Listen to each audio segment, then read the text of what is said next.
Good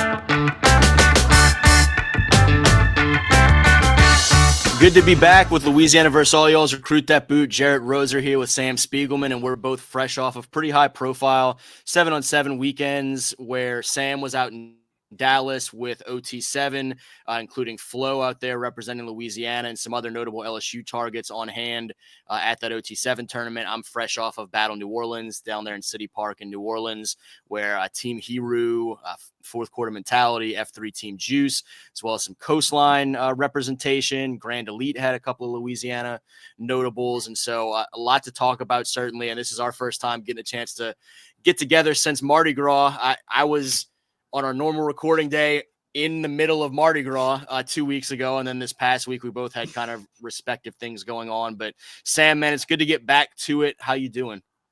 I'm doing great. The only thing I need to know about Battle New Orleans was where did you eat this weekend being in Mid-City?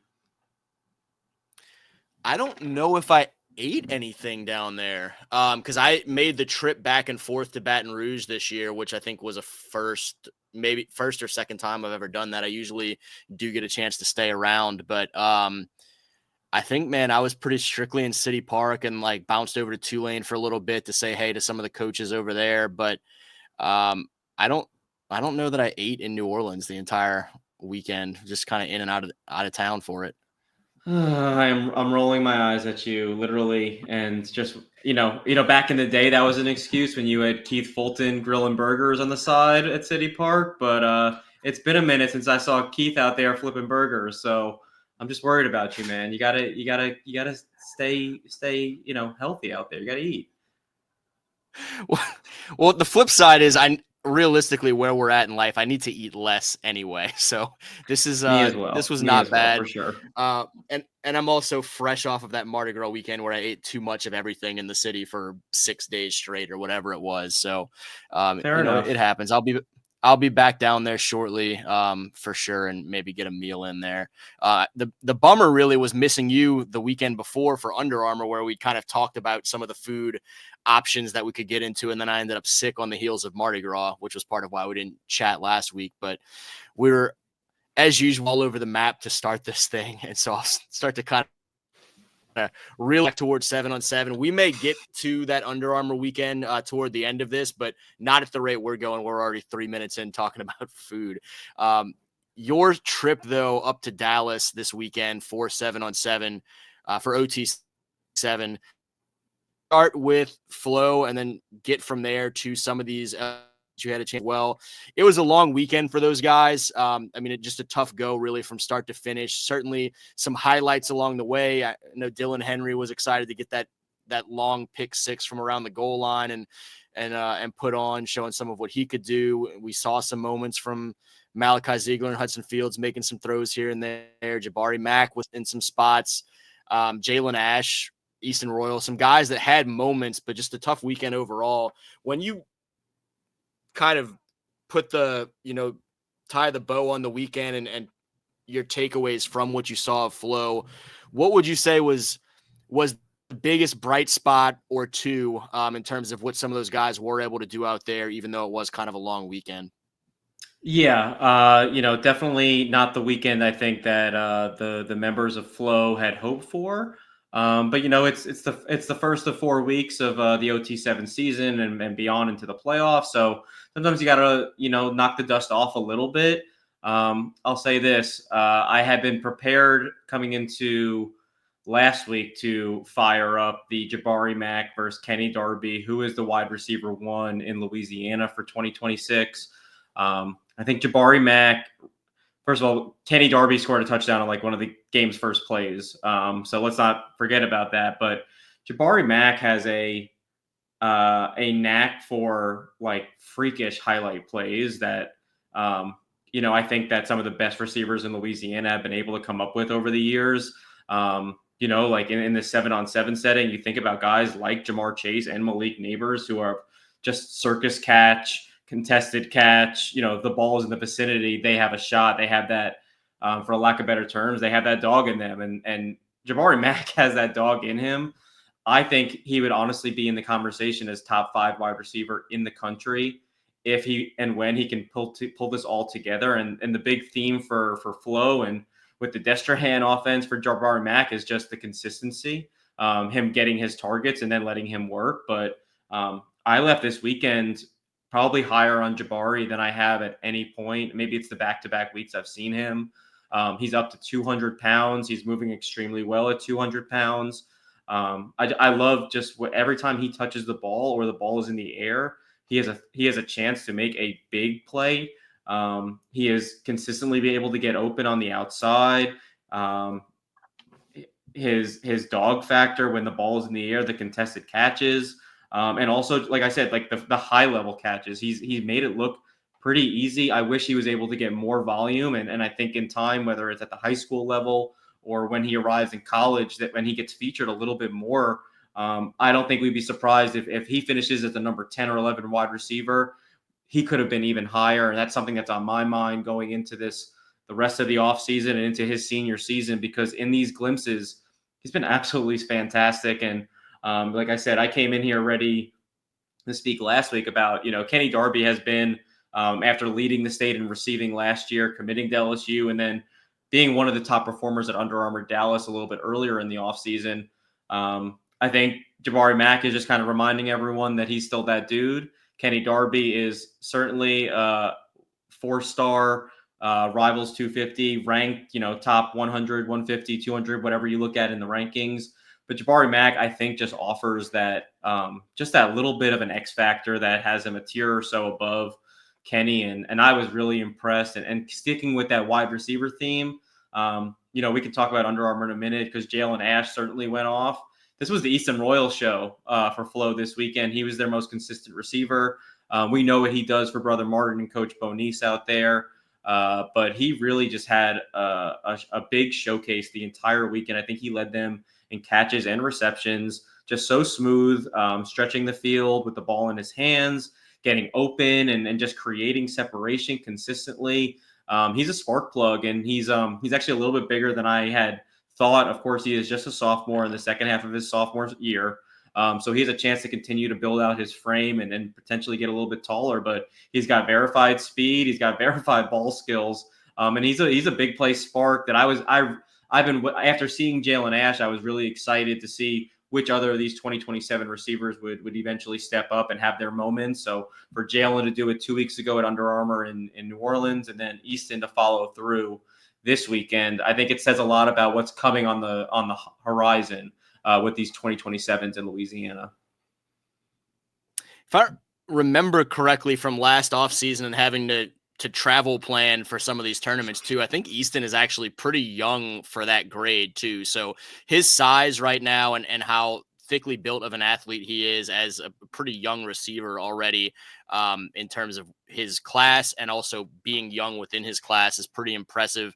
And you talk about some of the speed dynamics, seeing some of what he did this fall, not just on offense, but even in the return game and being able to open up some long speed, showed me something that I wasn't as sure about with him going into sophomore year. And so watching him continue to make some of these big, breakaway plays, like I think he had one or two of this weekend, is really impressive, because obviously there are some great athletes in any OT7 tournament.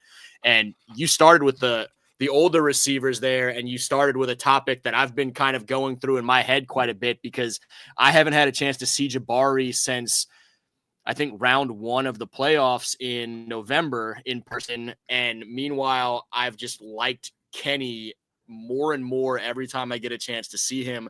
I think both of those guys probably could have used some more opportunities this weekend when you consider everything that they can realistically bring to the table. But the development of both of those guys, from Kenny a year ago, injured most of his sophomore season, to now whatever it was, 1,900 yards in the fall as a junior, and watching some of what he's had a chance to do so far this spring. And then Jabari, we've always seen those flashes from him. And what I was actually earlier today telling a coach about is, it seems like every time I see him, or every season over season I see him, from sophomore football season to the following 7-on-7 to then junior season on the field, his recognition of who he is and who he should be for his team, and the consistency to go be the dude, is where I see the biggest strides for him to go with all of those athletic traits that we've seen for him from such a young age. And so watching those two guys really come of age has been an awful lot of fun. And it's made it interesting for me more and more so to think, okay, who's the top guy in this class? They're very different receivers, but they both are incredibly impressive. Very different receivers. Honestly, if you're an LSU or a school like Texas A&M that's recruiting the both of them, you love the idea of Jabari Mack as on one side of the field and Kenny Darby on the other. Um, I'll say this: watching Jabari and all this physical gifts, it reminds me a ton of had the experience with Teron Francis, where you see this kid who is so physically freakish, can jump out the gym, can run. Jabari runs a 4.4 ish. It's just about putting it all together. And Teron obviously had a sensational senior season at Carr, ended in a state championship. Jabari as a junior found other ways to contribute, whether it was running the rock himself, playing quarterback, shotgun, whatever, little bubble screens. I think that Jabari will see the ball a lot more as a senior by default. But just seeing, I do think that in the end, we are going to see Jabari maybe potentially finish as one of the best wide receivers. He's already, I think like 10 or 11 in the country. But I really do think he has a chance because he is so physically gifted and he has continued to separate himself at this top levels in that elite tier. And I would expect to see plenty of him through these next few months. I know, he and his dad, Bo, are very, very about get him into competitive situations and let him go continue to test himself and improve himself that way. So as much as we've seen in some years past, is this guy going to camp here or there or not at all? Does he feel like he's already accomplished? I don't expect any of that from Jabari Mack. I think we're going to see an awful lot of him still this offseason heading into senior year. As far as some of these other LSU targets you had a chance to see, I know Tristan Keys was a guy that was out there playing for SFE this weekend. Haven Finney Jr., a kid that I absolutely love, the newly reclassed 2026 cornerback from out there in the Los Angeles area. And I'm sure you also had your hands full with several other guys out there that have LSU offers. But take me through kind of your takeaways from putting eyes on TK and Haven in particular, and then if there was someone else that stood out, and just any updates you may have from your weekend out there in Dallas. Yeah, Tristan Keys is actually on LSU's campus today visiting. It's his first visit back after taking in two games last season in Baton Rouge. Tristan had, a slow weekend for Tristan Keys, the number 2 receiver in the country, but still had multiple touchdowns, a couple of just really impressive grabs. You talk about what highlights. I heard one guy compare him to Jeremiah Smith, which is a little bit optimistic, but honestly, you can see the shades of Jeremiah Smith, the way he plays above the rim, the way he's able to contort his body, and just kind of make it look so seamless for being a 6'3", 180-pound receiver. But from a recruiting standpoint, LSU is very much right in the middle of this race for Tristan Keys. He's coming off a visit to Tennessee, which is also right in the mix, and he's got several big visits on hand. He thinks that, he'll have a decision made by the end of June, mid-July. Personally, I think LSU has kind of fallen behind with Tristan Keys, but you wouldn't know the way that Cortez Hankton has been recruiting him. So I think this visit is really big for Keys as LSU tries to stay afloat in this race, because that Tennessee is going to be there. Alabama is definitely in there, and Ole Miss is going to stay afloat until he signs on the dotted line. He doesn't talk about Ole Miss as much, but Alabama, Tennessee, LSU, and then, of course, Texas A&M loves him a good bit. But Texas is also trying to rattle the fence and see if they can get a visit out of Tristan Keys. But, LSU is in that lead 3 with him. And this visit that he's currently on is going to be very telling. Haven Finney was one of the top performers. He was the top performing defensive back for me this entire weekend. It's week 1 of the OT7 season. I remember when you introduced me to Haven last summer. So now, trying to get fresh eyes on him as now the number 2 cornerback in this 2026 class, and he was up to the challenge. I remember you just pointed out how long and lanky he was last year, and now to evaluate that, at how well his hips move, how well he flips his hips and breaks on the football. And he had 3 interceptions. I saw every single one. He had 2 on Saturday and a third on Sunday. He was in defender's face. He's not super handsy. He's very smooth, mirroring opposing receivers' routes.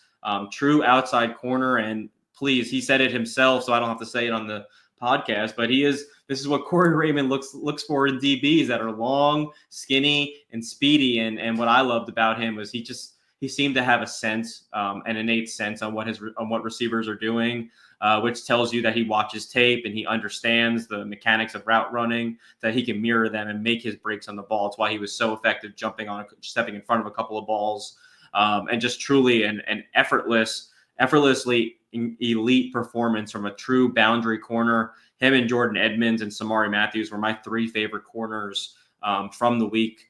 And then Havon, like you said before with Easton, he's technically a 2027. So you're looking at a very young pup at the top of this 2026 class. He will be in Baton Rouge this weekend. Again, the first of 4 visits. He's going to also stop at A&M, Ohio State, and Michigan. But, according to my sources and from chatting with him and his dad, LSU is going to get an official visit. They already have a little bit of a leg up along with USC, obviously the hometown team. We'll see whether Ohio State or Michigan or A&M can kind of crack the list and push those schools. But Corey Raymond is right where you want to be if you're an LSU fan going into really a big stretch of visits for a kid that just jumped classes and is now on the clock. I'd imagine he's going to have a decision made either before his senior season or a little bit after. But these visits ultimately loom incredibly large as he's now taking a very serious look at schools, and he's wasting no time getting back to the Bayou.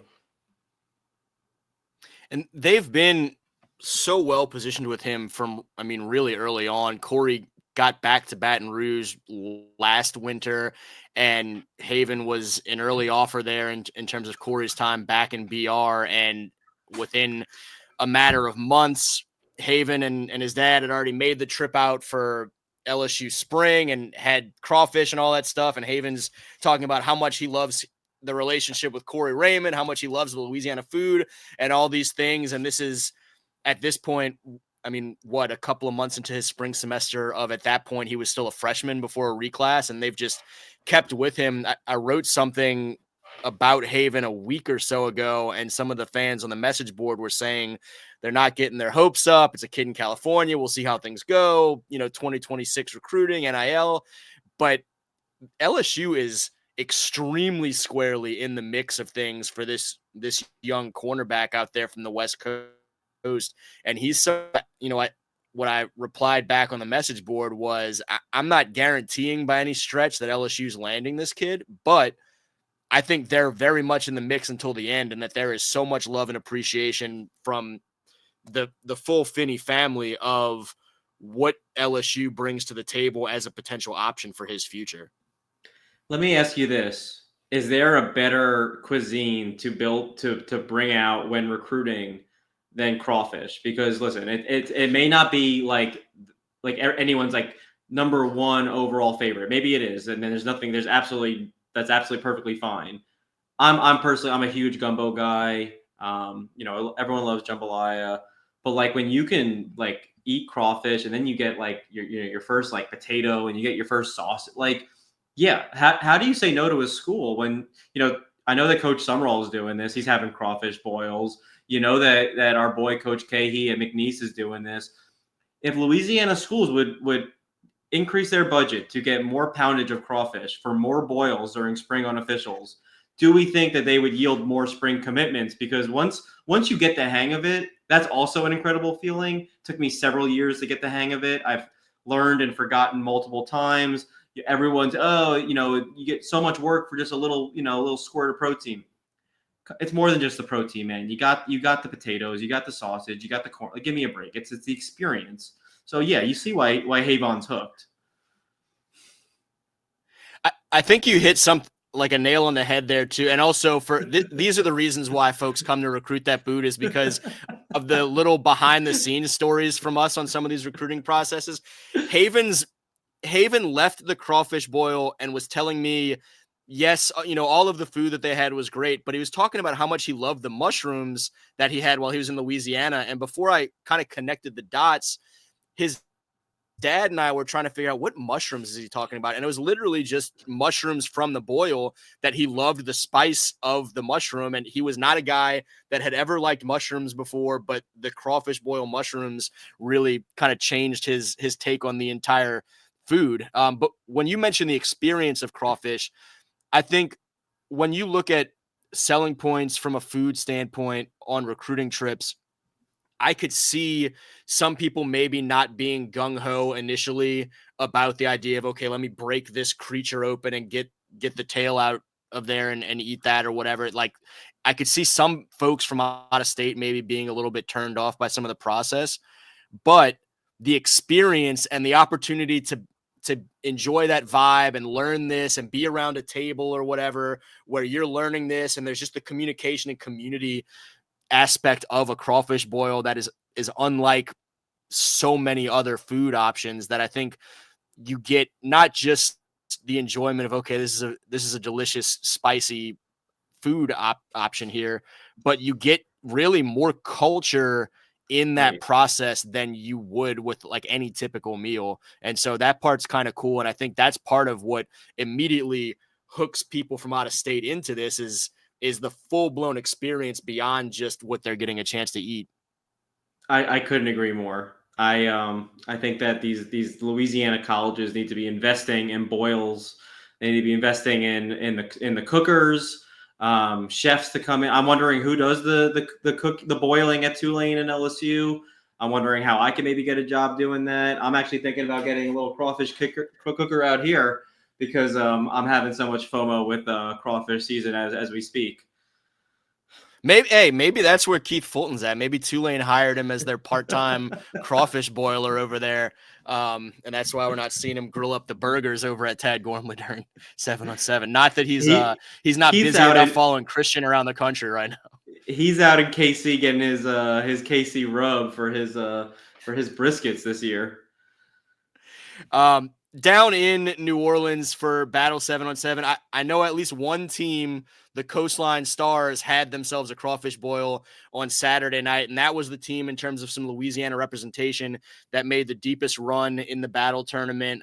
CJ Bailey and those guys doing a great job with a heavy Mississippi basis, but also they had Ja'Kai Anderson, the 2026 LSU commit. They had Hayward Howard Jr., a guy we've talked about a bunch, Greg Wilfred, 26 down there from the city in New Orleans. And so some key pieces to what was a really great team with representation from Louisiana all the way down to Florida. They made it to the tournament championship game where they lost to Low Pro, like so many other teams do all spring long, every spring in recent years on the 7-on-7 circuit. But all the Louisiana guys made plays. Ja'Kai was a little bit banged up Sunday, but he was really impressive making plays, not just some of what we talk about, making plays on Saturday, not just some of what we've talked about in the past with his speed and quickness element, but he made some catches through a surprising amount of contact for a 7-on-7 tournament. And so I was kind of giving him props for that Saturday on the way out of him showing some toughness and some strong hands there on some plays over the middle. Hayward had at least 2 interceptions during bracket. Was doing some nice things there. And Greg Wilfred had stretches where he was a go-to for Briggs Cherry, the Louisville commit from up there in Tennessee. And so I was really impressed with all those guys. And then as far as the Louisiana-based teams, Pop Houston and company getting into bracket play, winning a game, and and then coming up on the wrong side of a battle with Domo. But I'm impressed with Pop all weekend and some of the throws he was making through 25 and 30 mile an hour winds that were about ready to take me off the ground, which says quite a bit about the strength of those winds this weekend. But Pook Ellis, another great weekend. A kid, Sean Devers from Captain Shreve, was a go-to target for Pop this weekend. The list kind of goes on. Trey Martin, Pook's 2027 teammate from Franklin Parish, who has a Louisiana Tech offer now with another interception. Seems like he's just good for at least a pick any 7-on-7 weekend at this point. But was really impressed with those guys. And I know you and I both had a chance to catch up some with Pop and Sean Houston about how the visit to LSU went. But, from a player standpoint, those were some of my biggest takeaways on the Louisiana side. And then a guy, Booby Feaster, who is a Louisiana guy but plays for DeSoto, Texas. He was with Grand Elite, and I thought was really impressive. It was my first time getting a chance to see him in person, but a lot to like from a windy as hell weekend down there in City Park for sure. Yeah, and Booby Feaster spent 2 days in Baton Rouge before coming down to New Orleans for the battle tournament. That was his second visit of the spring so far. He spent last weekend in Tuscaloosa for a couple of days. I'll say this: I put a pick in for LSU with Booby Feaster. I think it's kind of been an industry-wide situation at this point, but I can tell you this from speaking to Booby Feaster's father, who of course is from Louisiana, so is his mom. I could tell you that Booby Feaster took his second nap in the locker room pods. And I can, and even dad was like, he has never shown to be more comfortable at any other campus like he is at LSU. We talked a little bit about Kenny Darby and Jabari Mack and Ja'Kai Anderson at that already on the podcast. I don't think that Jabari Mack right now is trending to play at LSU. Obviously, things are going to be finalized during his official visits in June. He's got Ohio State, Texas A&M, and also LSU. But ultimately, I think that Jabari Mack right now is going to end up playing somewhere in the state of Texas. So I think in a way we are potentially heading toward a Harold Perkins / Jacoby Matthews sort of dynamic where potentially Booby Feaster ends up signing with LSU. Now, of course, like Harold, he's originally from Louisiana, so it's a little bit different.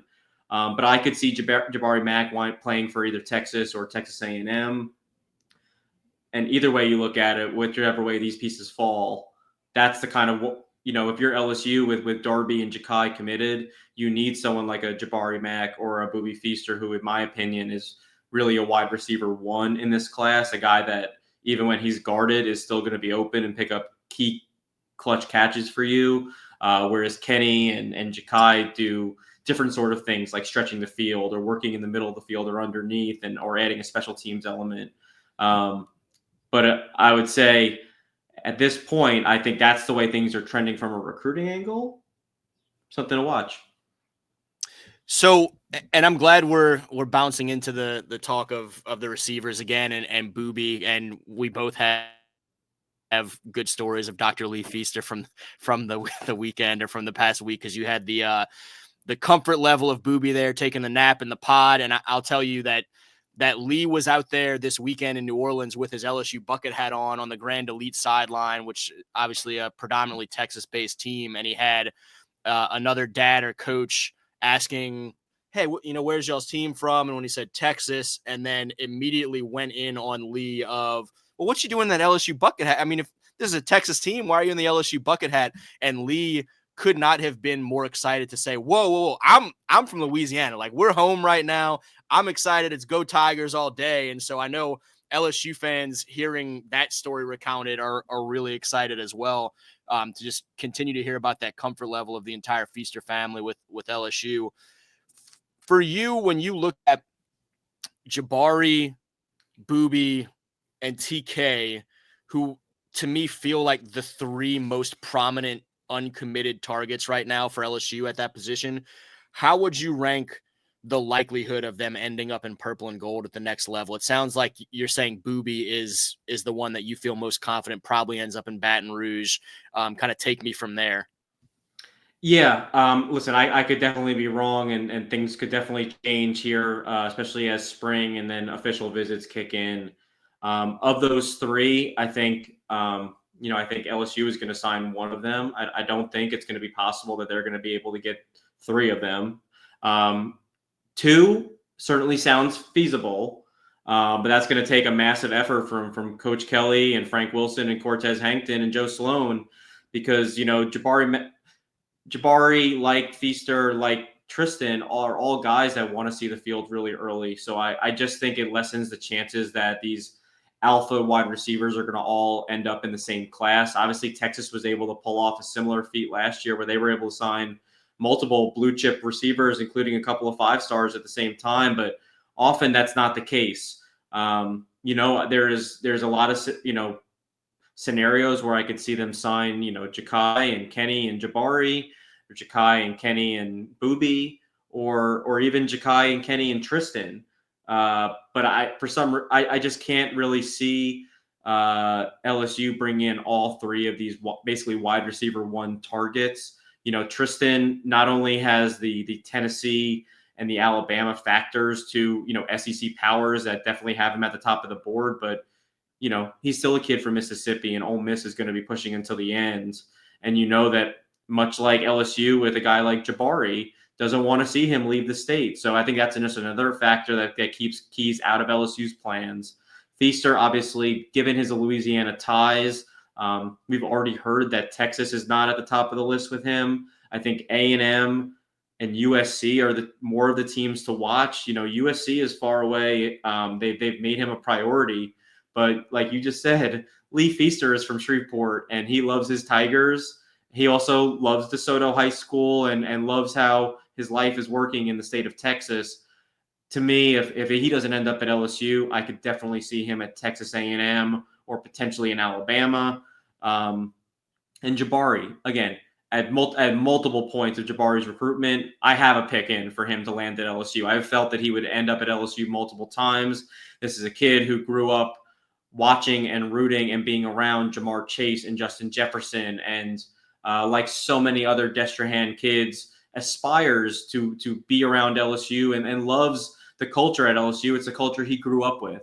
At the same time, and I just have the sense from talking to people in Austin, from talking to people in College Park, Chris Jackson was Rivals Recruiter of the Year last year, and his NFL resume is something that a lot of receivers really love. They love the professionalism about Chris Jackson, and they've been with Jabari just as long as LSU has. They've got him on campus in January. They're going to get him on campus again in a couple of weeks.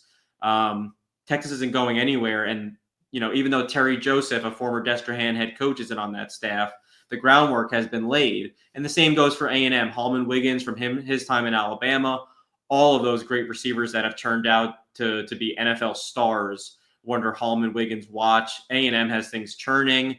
They have things working from an NIL perspective. And, so Jabari has said it himself, and it kind of reminds me of Don McKinley last year. College Station is not that far from home, and it's kind of a fresh start. And for some kids, they just like the opportunity to maybe drown out a little bit of the noise so they can focus on their craft. And to me, Jabari is about 50-50 whether he stays in state or not. So with that being said, with the momentum with Feaster, I just think he'll end up out of state. But I think a best case scenario for LSU is Booby Feaster, Jabari Mack, Kenny Darby, and Ja'Kai Anderson. But I think the odds favor just maybe 3 of that 4 in the end. I'll say that right now, if we're trusting, I don't know if you say crystal ball, RPMs, future cast, Ja'Kai Anderson, if he had his picks in, he told me that he thinks Booby and Jabari are both coming. But that also, we know Ja'Kai, he's not a big in your face gonna go be the high profile recruiter for the class, but he's kind of getting his moments in there with those guys here and there. And he said oh yeah, we're gonna get those guys. I feel good. Yeah, I know we're recruiting Booby. I think we're gonna get him. And oh yeah, Jabari, I talk to him as much as anybody. Like I hope we get him. But on the Magana 35 scale of characters, with Lawrence Keys being here and Joe Fuchsia being here, Ja'Kai is way closer to Lawrence. But he does have a little bit more pizzazz than LK3 back in the day. Ja'Kai's funny when you get a chance to know him a little bit, and he'll kind of open up and be kind of silly at times. But for the most part, he's definitely on that more reserved side for sure. And so when I asked him if he's in some guys' ears, he was pretty quickly like, not too much. It's like, yeah, I guess that's not really your personality. But he said, yeah, we need to go get Booby, and he's probably the main one I'm thinking we need to get right now. And I said, what about Jabari right there down the road?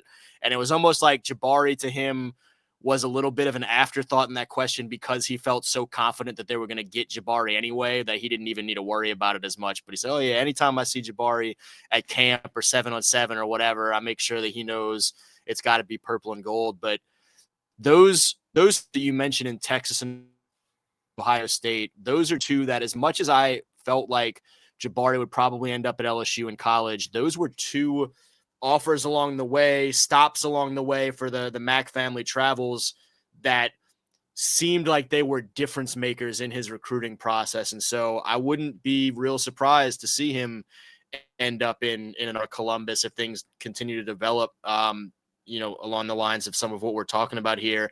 And Booby, talking to him on Saturday, mentioned specifically the opportunity to play early was very important to him. He didn't want to be promised anything, but he wants to know that that opportunity is there, and that in his relationship with Coach Hankton and what he's seen from some LSU guys in the past where they have been able to come in there and crack that lineup early, that he feels confident he can do so in Baton Rouge. But again, to your point, if 4 guys coming into the same class, how confident can all of you be that that opportunity is going to be there? Yeah, one quick little tidbit on Booby Feaster before we move on. And the playing time is definitely a thing. We mentioned that earlier. What Coach Hankton did, which is a little bit different than every other coach coming from Lee, is he didn't promise him playing time. He laid out a bunch of different scenarios for him, and then he said, "But if you get the hot hand, throw away everything. We're going to feed the hot hand, as we've done at LSU for so many different years with so many great receivers." And I think if you're someone like Booby Feaster, he has confidence in himself. Any one of these receivers has to have that self-confidence. So with that being said, I believe he does see a path where even if he starts slow, he could eventually, carve out some playing time as a freshman and make a difference. He wants to be in the Blitnikoff conversation year 2. And again, Booby Feaster, his real name is Ethan, but we're calling him Booby because he is such an NIL figure in that he has a huge following coming out of DeSoto High School already. He's got, hundreds of thousands of followers. And, I know a lot of these Recruit That Boot listeners and followers know that LSU has obviously been ahead of the curve with NIL, and that is a major factor for this family. They know that not only is Booby Feaster a talented football player, but he's a personality. He's a character. And that only benefits the school he's going to. So when you have that been there, done that track record like LSU has with Jaden Daniels and Livy Dunn and Floje and Chris Hilt, they know how to market your brand. And that is not something that's been lost on this family. That's one of the reasons I felt confident putting in a pick, because listen, USC can do it. Texas can do it. And any one of these schools can do it, but LSU has done it. And I think given the family history, it's going to carry a little bit of weight when it's time to make this decision. That was another aspect Booby talked about some Saturday, was that they are into those stages of conversations of let's figure out some of these NIL opportunities. And I asked him how he felt about what he'd seen from the direction that things had gone with LSU. Including their investment in the transfer portal this winter to get some guys and show that there's more financial commitment behind LSU football now than ever. And he kind of smiled and said they've done a really good job. He also is someone that feels like he's he's going to do pretty well in NIL wherever he goes. And so some of that stuff will kind of take care of itself. But he was really funny to talk to in person for the first time, and not just through messages and stuff like that. Just some of his smiles with his delivery of his answer made me feel like a more current Jameis Winston, with just kind of the big smile and I know you love this word right now, but the aura around Booby and some of the things that he brings to the table in terms of his personality and vibes. I'll give him that. I don't know Booby has aura. I get it. How much did you enjoy saying that? A lot. Speaking of aura and guys that have a little bit of a name brand to themselves, we'll wrap up with Pop Houston, a guy who continues to be a more prominent name in that 2027 class, someone that certainly his peers around Northwest Louisiana have always kind of gravitated toward the way he carries himself and goes about his work. But mentioned him having a great weekend at the tournament overall, and some of the throws that he was able to make despite some of the conditions. He came off of a Friday visit to LSU. That was his second visit to Baton Rouge already in 2025, and one that sounds really like it kind of blew him and his dad Sean and his mom Naomi away a little bit in terms of some of the detail they were able to get into there with Coach Sloan and several members of the LSU coaching staff and support staff and university, student athlete life staff, and just the picture that they were painted of here's a day in the life of an LSU quarterback, an LSU football player, and also here are the ways that we can develop a young man, not just as a football player to go on to the next level from here, but as an all around, young man on our campus here. And as much as we looked at one point, Pop probably being more likely a Texas bound kid or a Texas A&M or an Oklahoma or one of these schools, I think Sloan and the Tigers have done a phenomenal job putting themselves right back squarely in the mix for him. I couldn't agree more. When he was at LSU in January before he went over to Athens, he went there a day before everyone else and had a whole private day with Coach Sloan and Coach Kelly. And coming back to town, 6 weeks later, with Booby Feaster, who is one of his closest friends growing up, the Houstons and the Feasters. They're from the same part of the Shreveport area, and they've known each other forever. And surprising or not, Sean and Lee have both known that their sons are going to be just incredible athletes. And they're a year, they're technically the same age, but now essentially a year apart in terms of their decisions. And it can't possibly be not wearing on Sean and Peyton to think that he would love the opportunity to play with his close friend, just as you don't want to say that just like brothers, but in a way it is like brothers because they're from the same place. They've talked about Peyton even playing in Texas at different points. Those are real conversations that have been had in the last year or so.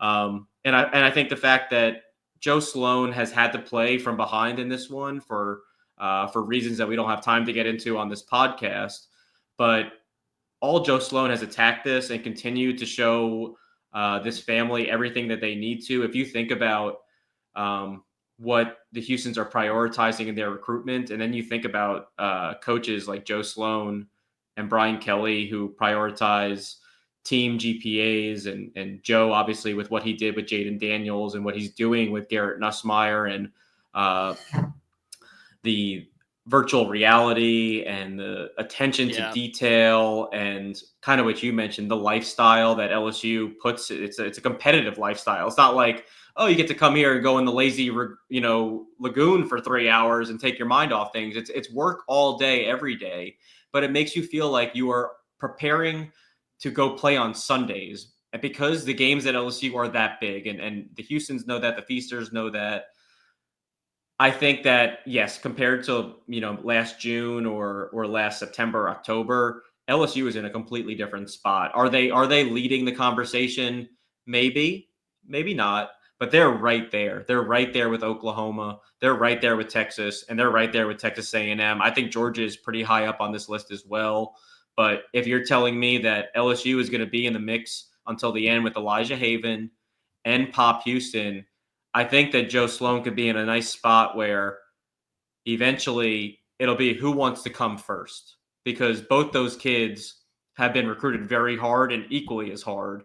And you leave the decision up to the kids who actually wants to be a Tiger and who wants to keep exploring their options. And if you play the game that way, you'll get a player that's going to be committed. And I think both Sean and Elijah will commit a little bit earlier than most people expect. Usually for quarterbacks, it's the spring going into your senior year. I could see them being committed. I don't want to say potentially this fall, but maybe not too far after. Yeah, that makes a lot of sense. And, the two out-of-state guys for fans to keep in mind too, Trey Taylor up there in Illinois, and a familiar name in Colton Nussmeier right over there in Texas, the younger brother of Garrett. And so those are the four that really right now Sloan is kind of all in on these guys and building those relationships and feeling really, really good about all four of those young quarterbacks. Super interesting to watch how some of those timelines develop for these guys. Because I agree that the recruiting process for them each the relationships have been built from such an early point that it feels like we're so deep into their recruiting processes, even though they're all still sophomores in high school. And so I think a lot of those guys could be looking at making decisions here sooner than later. Trey is trying to make one this summer and then give them the opportunity to go and attack those classes and recruit some guys to come join around them. It's going to be interesting to watch how that line continues to get walked and who makes what moves first and how that affects everybody else. After LSU did not sign a quarterback in 2025, I would say it's almost a 0% chance that they don't sign another one in 2026. They just had Bo Bentley on campus from, I'm going to butcher this. I think it's Selena, but someone will get in the comments and correct me. But if the scenario happened where they did not sign a quarterback this year, if Bo commits to Oklahoma or something, and they have to take a transfer quarterback, what percentage would you give the chances of Joe Sloan taking 2 quarterbacks in 2027? Now, this to me is a very low percentage option that he does not sign one this year. But if it is true,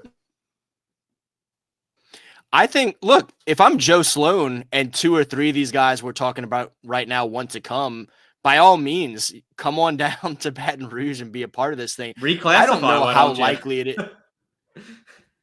That becomes a big piece of this conversation to me is would any of these guys and their families want to reclass up to 2026? Because I don't know how likely a lot of these guys are to want to go be a part of a 2 quarterback 2027 class. And so that's where the timelines become so interesting to me is I just don't. We talk about the dynamic of Booby and Jabari and all these guys that want to vie for early playing time as wide receivers. And you're looking at 3 or 4 or 5 wide receivers on the field at a given time. Quarterback, there will only ever be one. And so as much as you want to have confidence in your ability and go compete, you also want to be smart about things. And a lot of quarterbacks want to be a member of a 1 quarterback signing class. And so particularly guys of that stature, the 4 that we're talking about, I don't know the likelihood that they would want to, even if Joe wants to bring them all. I'm sure Joe wants to bring them all. Yeah, no doubt. I also look, one more tidbit for fans before we get out of here. I really enjoyed hearing from the Houstons about how much they liked seeing the full spectrum of not just life in the LSU program, but the full spectrum of Joe Sloan, from the lovable, joking, goofball angel on one shoulder, but also the getting after the quarterbacks on the other after practice, and kind of laying into some guys a little bit about some mistakes that were made and what they need to do to correct them and the expectation of the standard that's there. And so getting that full scope of the Joe that a lot of people see public Brian versus the down to better Joe Sloan. I thought that was a really funny tidbit from the Houstons as well. Joe Sloan is a complicated man, Jarrett. So if you want to pigeonhole him as one personality, you'll be making the biggest mistake of your podcasting life, my friend. Hey, wouldn't be me. I've known Joe too long to pigeonhole him. He's anything and everything all at once right there as an offensive coordinator and a man in that purple and gold. This is going to be the clip that this is going to be the clip that we have to pull and put on social media. Again, he's Sam Spiegelman. Please I'm Jet Roser. We are the co-presidents of the Joe Sloan fan club. Appreciate it. Appreciate everyone for tuning in to this week's Recruit That Boot on Louisiana versus all y'all. Until next time, y'all be well. Looking forward to chopping it up again next week.